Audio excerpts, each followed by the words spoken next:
자, 오늘 하나님의 말씀은 능력과 권위라는 제목으로 말씀을 생각해 보도록 하겠습니다. 여러분들 아시다시피 누가복음 8장의 내용에서는 예수님께서 마을들을 두루다니며 다니시면서 그곳에서 놀라운 하나님의 역사들을, 그리고 하나님의 아들인 것을 많은 사람들에게 보여주는 놀라운 일들이 많이 있었습니다. 귀신 들렸던 자로 하여금 귀신이 쫓겨나게 하고, 또한 어떤 귀신은 군대 귀신이 들려서 이 돼지에게 2,000마리의 돼지가 한 번에 죽는 사건까지도 있었습니다. 또 한 번은 죽었던 야이로의 딸까지도 살리셨던 예수님의 능력이 우리가 말씀을 통해서 만나게 되었습니다. 자, 그런데 이런 모습들을 누구에게 보이셨나? 12제자와 또한 같이 있는 많은 무리들에게 예수님께서 보여주셨습니다. 그 보여주신 이유는 무엇이겠습니까? 너희도 이처럼 행하라고 제자들에게 보여주셨던 것입니다. 자, 그래서 오늘 말씀의 제목은 능력과 권위라는 제목으로 우리가 말씀을 생각해 보도록 하겠습니다. 우리의 인생 속에서 능력과 권위라는 것이 나의 인생 속에서 있었나 한번 돌아봤으면 좋겠어요. 능력이라는 말과 권위라는 말, 그것이 나의 삶 속에 있었는가? 나의 삶 속에 있었는가? 우리 김복수 권사님은 어떠세요? 김복수 권사님 생각하셨을 때 권사님의 인생 속에서 능력이라는 단어가 나에게 합당했는가? 권위라는 것이 나에게 합당했는가? 그렇죠. 쉽지 않죠. 그죠? 우리 김현배 집사님은 어떠세요? 김현배 집사님은 집사님의 삶 속에서 있죠. 능력이라는 말과 권위라는 말은 우리의 인생 속에서 굉장히 가깝지 않은 말이에요. 쉽지 않은 생각이죠. 아무리 사람은 능력과 자신의 위치에서 능력과 권위를 행했던 사람들은 다 어디가 있을까요? 감옥에 가 있죠. 감옥에 가 있어요. 자신의 인생 속에서 능력과 권위를 누렸던 사람들은 다 감옥에 가 있습니다. 그런데 오늘 예수님께서 말씀하시는 능력과 권위는 돈으로 사는 것도 아니고 명예로 사는 것도 아니고 힘이 있어서 갖는 것도 아닌 우리 모두가 사실은 갖고 있는 능력과 권위에 대해서 예수님은 말씀하고 계십니다. 첫 번째로 12제자를 내보내시고 계십니다. 자, 1절서부터 말씀을 볼까요? 예수께서 12제자를 불러 모으사 모든 귀신을 제어하며 병을 고치는 능력과 권위를 주시고 라고 말씀에서 나오고 있습니다. 여기서 나오고 있는 능력과 권위라는 말씀이 있습니다. 나의 인생 속에서 어울리지 않았던 능력과 권위라는 말씀이 나오겠죠. 어떻게 보면 배운 거 없는 베드로나 안드레나 야고보 같은 사람에게 있어서 능력과 권위라는 말은 전혀 어울리지 않는 말이었습니다. 그런데 그 어울리지 않는 단어가 오늘 성경 말씀을 통해서 나오는데 누가 주셨대요? 예수님께서 주셨다라고 이렇게 말씀을 하고 있는 것입니다. 자, 능력과 권위. 자, 권능이라는 말로 예전 말씀, 성경 말씀이 나오고 있는데 이것이 엑수시아라는 말입니다. 엑수시아. 이것이 능력인데 이 능력이라는 건 합법적인 능력이라는 그러한 단어의 이 말뜻을 품고 있어요. 합법적인 능력. 그리고 이 권위라는 것은 아니네요. 제가 반대로 했겠네요. 뭔가 좀 이상하더라고. 능력이라는 것은 여러분 다들 알고 계신 디나미스입니다. 디나미스. 마치 이 다이너마이트가 터지는 것 같은 그런 능력. 이것이 바로 능력을 얘기하고 있고, 권능으로서는 엑수시아. 이 권위는 합법적인 능력을 이야기하고 있는 것입니다. 그러므로 이 말뜻을 종합적으로 생각해 보면 귀신을 제어하며 병을 고치는 하나님께서 주신 합법적인 엄청난 능력이라고 다시 한 번 더 얘기해 볼 수가 있겠죠. 그것을 누구에게 주셨다고요? 12 제자에게 이 능력들을 허락해 주셨다는 것입니다. 능력들을 허락해 주셨어요. 그런데 그 능력을 왜 하나님께서, 예수님께서 이 능력을 왜 제자들에게 주셨을까? 바로 2절서부터 말씀을 보도록 하죠. 2절에 하나님의 나라를 전파하며 앓는 자를 고치게 하려고 내보내시며. 아멘. 그렇습니다. 예수님께서 이 능력을 주신 이유는 무엇에 쓰기 위해서? 하나님의 나라를 전파하며 앓는 자를 고치게 하려고 내보내시며 라고 말씀을 통하여서 얘기하고 계십니다. 자, 우리가 신앙생활 하시면서 우리 아플 때 그리고 연약할 때 우리가 기도해 드리고 그리고 자기가 기도를 합니다. 저는 다른 사람에게 기도를 받는 것도 중요하겠지만 더 중요한 것은 자기가 자기 자신을 위해서 기도하는 것이 얼마나 중요할까? 또한 중보도 얼마나 중요합니까? 그렇지만 더 중요한 것은 내가 내 몸에게 명령하는 것이 굉장히 중요하다고 생각을 해요. 명령을 뭐라고? 나사렛 예수 그리스도의 명하노니 나로 하여금 나의 마음과 나의 육체를 괴롭히는 모든 귀신들은 나사렛 예수 그리스도의 이름으로 다 떠나가라! 기도하는 게 너무나도 중요하다고 생각합니다. 혹여나 여러분들 삶 속에서 화가 날 때가 있습니까? 슬플 때가 있습니까? 두려울 때가 있습니까? 화가 나고 두렵고 떨리는 이 모든 마음들 하나님 주신 마음이 아니라는 것이죠. 우리가 하나님의 자녀로서 살아갈 때 두려울 것은 아무것도 없습니다. 떨릴 것도 아무것도 없습니다. 우리는 이 세상 살아가며 담대함밖에 없는 것입니다. 왜냐하면 우리 아버지가 바로 세상을 창조하신 하나님 아버지이시기 때문인 것이죠. 내가 두려워해야 될 것은 바로 그 하나님을 잃어버리는 것, 하나님을 떠나는 것이 가장 두렵다는 것을 우리는 깨달아 알아야 될 것이죠. 하나님을 떠나지 않은 상태에서 그 안에 있다면 나는 전혀 두렵지 않은 것입니다. 우리 준결이가 가끔 이렇게 여기 오면은 가장 좋아하는 곳이 어딜까요? 이 예배의 자리에서 가장 좋아하는 곳. 강대상이죠. 강대상. 자, 근데 강대상에 올라와도 누구 하나 뭐라고 하지 않아요. 왜 그래요? 목사님 아들이니까. 그렇잖아요. 저도 어려서부터 목사님 아들로 살아오면서 강대상에 참 많이 올라갔어요. 강대상 참 많이 올라가고 이것저것 다 살펴보는 거죠. 오죽하면은 올라가가지고 이 카페트 막 이렇게 다 들춰보고 막 그렇게 살았단 말이죠. 어려서부터. 뭐 강대상이라고 해서 막 거기는 지성소 같은 곳이야 막 얘기를 해도 저한테 있어서는 뭐예요? 놀이터 같은 곳이었어요. 놀이터 같은 곳. 왜 그랬을까요? 저에게는 이 지성소 같은 강대상에 대해서 떨림 같은 것이 없었어요. 두려움이 없었어요. 왜? 어려서부터 목사님 자녀로 살았기 때문인 것이죠.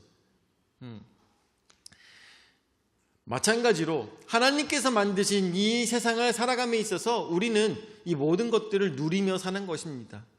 전혀 무서울 것이 없고 전혀 떨릴 것이 없는 것이고 또한 화가 날 것도 없습니다. 이 모든 것들은 누가 주는 것이다? 하나님께서 주시는 것이 아니라 마귀가 우리에게 주는 것이에요. 그렇기 때문에 우리는 연약해지는 것이고 마귀가 우리를 찍어 누르기 위해서 우리에게 연약함을 계속 주고 있는 것이죠. 화가 나게 하고 내 뜻대로 안 되면은 막 열불나게 하고 이 모든 것들이 마귀가 주는 생각들입니다. 그럴 때 어떻게? 나사렛 예수 그리스도의 명하노니 더러운 귀신들은 다 떠나가라. 아멘. 이것을 우리가 마음속으로 외쳤을 때 그리고 입으로 외쳤을 때 이 예배 시간에도 내 눈을 계속 감기게 하는 힘들게 하는 이 모든 것들조차도 그리고 내가 집에서 걱정하는 것들 또한 내 마음이 힘들게 하는 모든 것들까지도 다 이겨낼 수 있도록 하나님께서 모든 마귀 사탄을 다 물리쳐 주신다는 것입니다. 이 모든 능력과 권세를 자, 그런데 이 마귀 사탄을 물러가게 하는 능력과 권세를 주셨는데 또한 이 능력과 권세로 무엇을 해야 된다고 합니까? 하나님의 나라를 전파하라고 말씀하고 계시는 것입니다. 하나님의 나라를 전파하라. 자, 그렇다면 하나님의 나라를 전파하는 방법은 무엇일까요? 자, 두 번째로 3절서부터 말씀을 보면 두 번째로 전파하는 자의 여행 수칙입니다.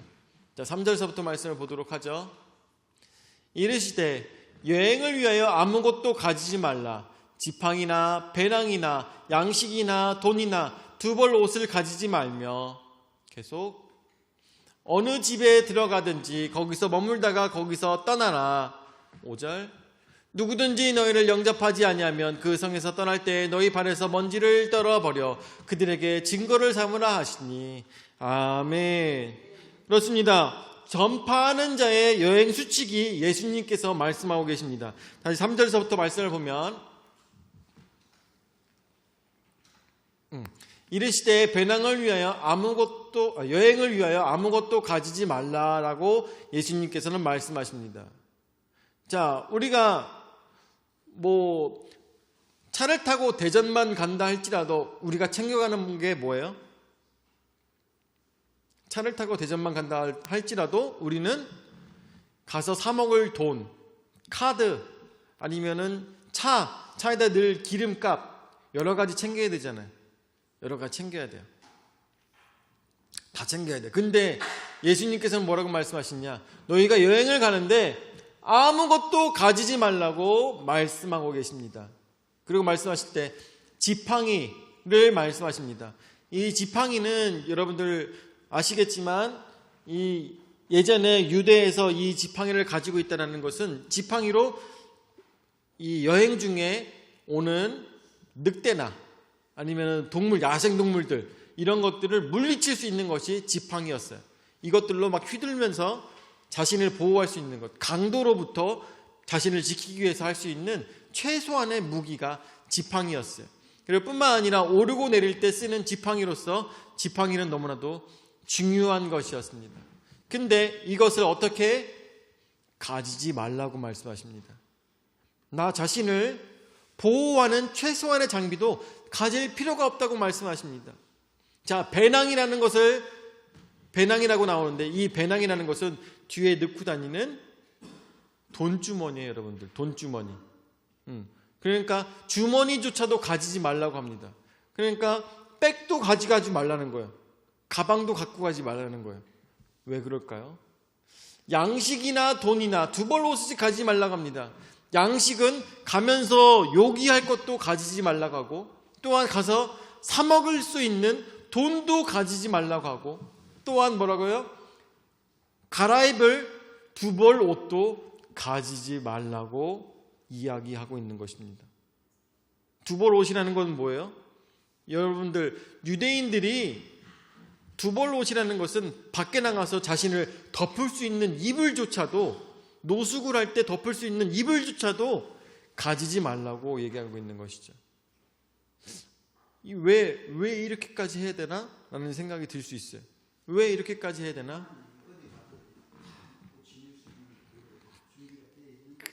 그러니까 제가 이제 할 얘기를 왜 없어? 네, 그러니까요.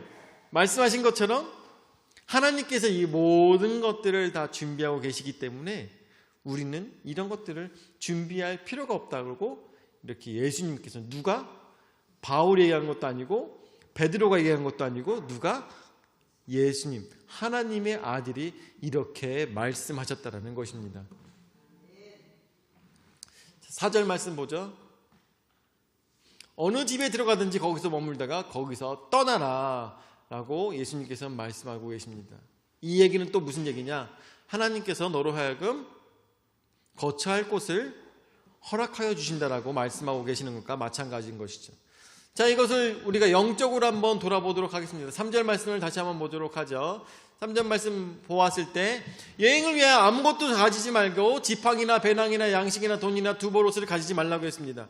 우리가 지금 바로 옆에 있는 대전만 갈지라도 우리가 가서 사 먹을 수 있는 돈과 또한 기름을 넣을 기름 돈까지 다 준비해야 되고 만약에 그곳에서 유의해야 된다면 그곳에서 잘 수 있는 친구 집이나 아니면 친척 집이나 아니면은 모텔이라도 우리는 예약을 하고 가야 될 것입니다. 그런데 이 모든 것들을 준비하지 말라고 말씀하시는 예수님의 말씀에서 우리가 생각할 수 있는 것은 무엇이냐? 하나님의 말씀을 전파하는 데 있어서 조건을 따지지 말라는 것이죠. 안 될 이유를 생각하지 말라는 것이죠. 우선 가라라고 말씀하시는 것입니다. 우리는 무슨 생각하느냐? 저 사람은 저래서 안 돼. 이 사람은 이래서 안 돼. 이 사람은 나를 싫어해. 이 사람은 나의 말이 들리지 않아. 이 사람은 나이가 너무 많아. 이 사람은 돈이 너무 없어. 이 사람은 힘이 너무 없어. 이 사람은 너무 어려. 이 사람은 나이 때문에 경험이 너무 많다 보니까 내가 아무리 복음에 대해서 얘기해도 들리지 아니할 거야. 라고 하는 모든 조건들이 다 이 3절 말씀 속에서 다 의미가 없다는 것을 지혜 있는 사람은 깨달아 알게 될 것입니다. 우리는 복음을 전달함에 있어서 아무것도 거리낄 것이 없는 것입니다. 누가 하는 것입니까? 나를 보내신 예수님께서, 하나님께서 우리를 통하여서 하실 말씀을 인도하여 주실 것이고, 말씀을 전달하는 자로 하여금 하나님께서 일하실 것이기 때문에 우리는 전혀 걱정할 것이 없다라는 것입니다. 자, 그래서 제가 영상을 하나 준비했습니다. 한번 영상을 틀어주도록 하죠.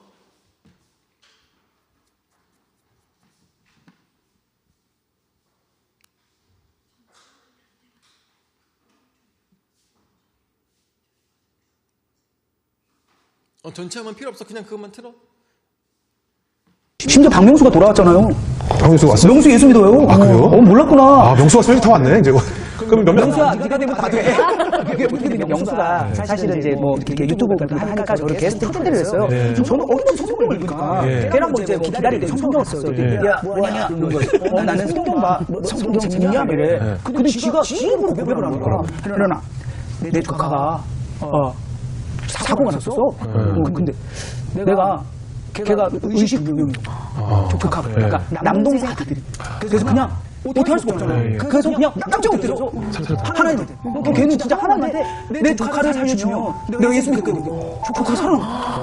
조카가 지금 학교 다니는 거야. 그러니까 걔가 야 내가 안 믿을 수 없잖냐. 그래서 제가 걔네 집으로 이 성경책을 보냈죠. 그러니까 너무 기뻐. 근데 사실은 제가 간증을 많이 했었거든요. 7년에 500번 들었으니까요. 근데 올해가 딱 20년이에요. 그래서 새롭게 하소서를 나온 거예요. 그래요? 네. 근데 그 한 교회에 어떤 사모님이 박명수의 수문가 그래요.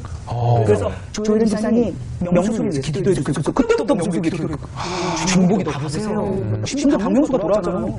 박명수가 왔어요? 명수 예수 믿어요. 아, 그래요? 몰랐구나. 아, 명수가 스웨터 왔네, 이제. 그럼 몇 명? 명수야, 네가 되면 다 돼. 이게 어떻게 되냐, 명수가. 사실은 이제 뭐, 이렇게 유튜브 하니까 저를 게스트 초대를 했어요. 네. 저는 어떤 성경을 읽으니까. 네. 걔랑 뭐 이제 뭐 기다리는데 성경을 썼어요. 네. 야, 뭐하냐? 이런 거. 나는 성경 봐. 성경 재밌냐? 이래. 네. 근데 지가 지입으로 고백을 하는 거야. 그러나, 내 조카가, 사고가 났었어. 근데 내가 걔가 의식불명이고 조카가 그러니까 남동생 아들이 그래서 그냥 어떻게 할 수가 없잖아요. 그래서 그냥 깜짝 엎드려서 하나님한테 걔는 진짜 하나님한테 내 조카를 살려주면 내가 예수 믿겠거든요. 조카 살아. 조카가 지금 학교 다니는 거야. 그러니까 걔가 야 내가 안 믿을 수 없잖냐. 그래서 제가 걔네 집으로 이 성경책을 보냈죠. 그러니까 너무 기뻐. 근데 사실은 제가 간증을 많이 했었거든요. 7년에 500번 들었으니까요. 근데 올해가 딱 20년이에요. 그래서 새롭게 하소서를 나온 거예요. 그래요? 네. 근데 그 한 교회에 어떤 사모님이 박명수의 수문가 그래요. 그래서 조혜련 집사님 명수를 위해서 기도해 주세요. 그래서 그때부터 명수 기도를 중복이 다 보세요. 심지어 박명수가 돌아왔잖아요.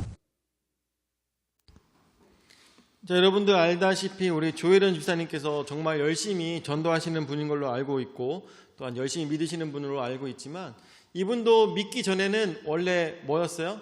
남녀호랑갱균가 뭐 그런 거를 믿고 있었습니다. 그러는 와중에 이상미 집사님이 이 조혜련 씨를 전도하기 위해서 부단히 기도하다가 나중에 교회로 초대를 했었죠. 초대한 것도 아니고 가는 길에 교회 데리고 와서 이렇게 교회에다가 소개시켜주고 막 그랬어요.